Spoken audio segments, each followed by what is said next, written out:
Shocking assault that has been caught on camera as a doctor was thrashed at his hospital by the relatives of a patient undergoing treatment.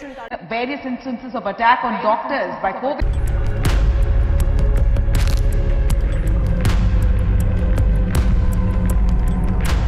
কেউ হয়তো ঠিকই বলেছেন যে আপনার পরিবারের কাছে আপনি একজন সাধারণ মানুষ হতে পারেন, কিন্তু এই সমাজের কাছে আপনি একজন ভগবান তুল্য। কারণ জন্ম আর মৃত্যু দুটো আপনার হাত ধরেই হয়। হ্যাঁ, আমি ঠিকই বলছি আর আপনি ঠিকই ভেবেছেন।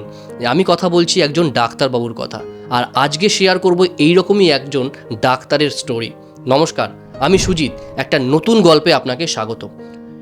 ডক্টর নারায়ণ হেগড়ে, আমরা সবাই জানি ইন্ডিয়ার মোস্ট পপুলার একজন অপথ্যালমোলজিস্ট। তিনি তার পুরো লাইফটা স্যাক্রিফাইস করেছেন দরিদ্র দৃষ্টিহীন মানুষদের দৃষ্টি ফেরানোর জন্য।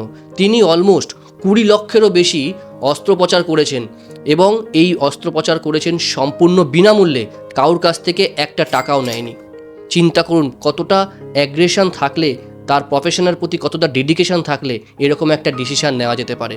তার লাইফেও অনেক প্রবলেমস এসছে, অনেক চ্যালেঞ্জেস এসছে, কিন্তু সমস্ত চ্যালেঞ্জেস ওভারকাম করে তিনি নারায়ণ নেত্রালয় ফাউন্ডেশন তৈরি করেছেন। এবং এই নারায়ণ ফাউন্ডেশন যে হসপিটাল চেনটা রয়েছে, এটা এখন সব জায়গায় বিস্তারিত, এবং এখানে দরিদ্র মানুষের সেবা হয়, এবং এখানে সমস্ত দরিদ্র মানুষদের বিনামূল্যে চিকিৎসা করা হয়। শুধু তাই নয়, তিনি এরকম ব্যবস্থা করেছেন যে সমস্ত মানুষের চক্ষু নেই, যে সমস্ত মানুষদের দৃষ্টি নেই, সেই সমস্ত মানুষদের তাদের হসপিটালে নিয়ে এসে বিনামূল্যে পরিষেবা দেওয়ার।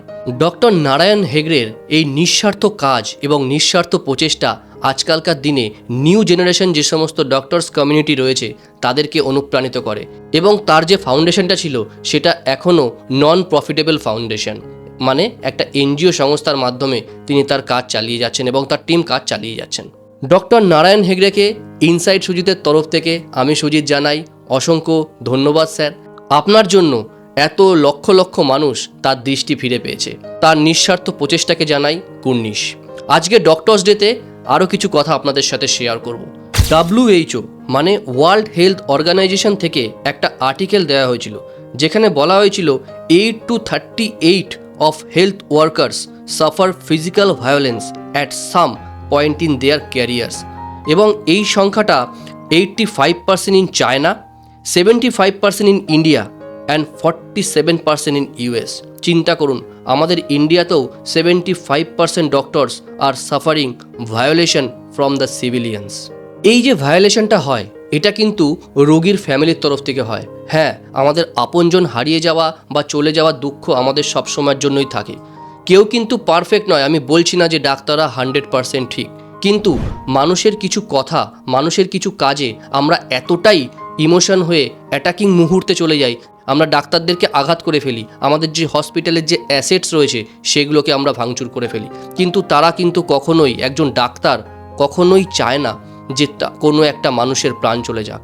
কিন্তু সেক্ষেত্রে কিন্তু ডাক্তারদেরও কষ্ট হয়, ডাক্তারদেরও মনে হয় যে একটা প্রাণ ফিরিয়ে দিতে পারলে সে নিজেকে ধন্য মনে করে, কারণ ঈশ্বর তাদের পাঠিয়েছে এই নোবেল প্রফেশনে, এই নোবেল কজে। তার হাত থেকে একটা মানুষের প্রাণ বেঁচে যাওয়া তাদের কাছে অনেকটাই গর্বের। কিন্তু হ্যাঁ, কিছু ভুল মাত্র হয়েই যেতে পারে, কিন্তু তার মানে এই নয় যে আইন আপনি নিজের হাতে তুলে নেবেন। আইন কিন্তু আইনের জায়গায়। আপনার যদি সামহাও কোনো জায়গায় মনে হয় যে ডাক্তারদের ট্রিটমেন্টে বা ডায়াগনোসিসে আপনি হ্যাপি নন, তাহলে definitely you can go with the law. আপনি নিজে আইন তুলে নিতে পারেন না। প্রায়ই দেখা যায় যে হসপিটাল ভাঙচুর হচ্ছে, ডাক্তারকে মারধর করা হচ্ছে। ডাক্তাররা যদি ডাক্তারি প্রফেশন ছেড়ে দেয় তাহলে এই সমাজকে কে রক্ষা করবে? একবার ভাবুন তো, যে এই কোভিডের সময় 2020-তে আমরা যে সমস্যাটা ফিল করেছি, ডাক্তার যদি তাদের ফ্যামিলির কথা চিন্তা করতো, ডাক্তার যদি নিজের হেলথের কথা চিন্তা করতো, তাহলে আমাদেরকে কে সুস্থ করতে হতো? কোনো হসপিটালে বেড নেই, অনিদ্রা ডাক্তাররা অক্লান্ত পরিশ্রম করে সমাজের সেবা করে গেছে মানুষকে সুস্থ করার জন্য, এই সমাজটাকে ফিরিয়ে দেওয়ার জন্য নর্মাল লাইফে। সুতরাং ডাক্তারদেরকে রেসপেক্ট করুন, তাদের যে স্যাক্রিফাইস। আপনি পুজোতে, দুর্গা পুজোতে, দিওয়ালিতে বিভিন্ন সেলিব্রেশন করতে পারেন, কিন্তু ডাক্তারদের কিন্তু ছুটি নেই। ওই সময়টা ডাক্তারদের অ্যাটেন্টিভলি 24/7 এমার্জেন্সি সার্ভিস দিতে হয়। চিন্তা করুন, একটা ডাক্তারদের ফ্যামিলি কতটা স্যাক্রিফাইস করে তার নিজের কাছের লোকটাকে কাছে পেতে। আর আপনি আমি শুধু এটাই ভাবি যে ডাক্তারদের হয়তো কোনো কাজ নেই। এটা ভাববেন না। ডাক্তারদেরও ফ্যামিলি আছে, তাদেরও ইমোশনস রয়েছে, তাদেরও রিলেশনস রয়েছে। সেই জায়গাটা থেকে সবাইকে সম্মান করার চেষ্টা করুন এবং সবাই সবার পাশে থাকার চেষ্টা করুন।